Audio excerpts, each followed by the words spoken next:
Visa নিয়ে সুখবর দিল সৌদি। দক্ষতা ভিত্তিক নতুন ওয়ার্ক ভিসা ব্যবস্থা চালু করেছে সৌদি আরব।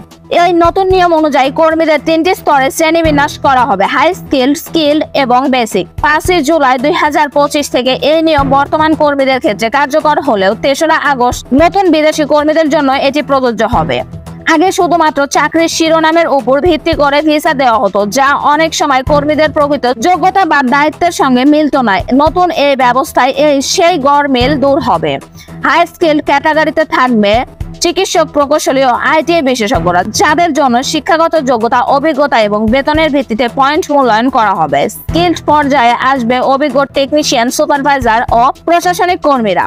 আর বেসিক ক্যাটাগরিতে নির্ধারণ করা হয়েছে সাধারণ শ্রমিক ও অসহায় কর্মীদের জন্য, যাদের বয়সসীমা সর্বোচ্চ 60 বছর। নিয়োগকারী প্রতিষ্ঠানগুলোকে চাকরির প্ল্যাটফর্ম কিউয়াতে কর্মীদের সঠিক তথ্য ও চুক্তি হালনাগাদ করার কথা বলা হয়েছে। কোনো গরমিল ধরা পড়লে ভবিষ্যতে নিয়োগের নিষেধাজ্ঞার সম্মুখীন হতে হবে। এই পরিবর্তনের ফলে যোগ্য পেশাজীবীরা আরো ভালো চাকরি ও উন্নত ক্যারিয়ারের সুযোগের মুখোমুখি হবেন।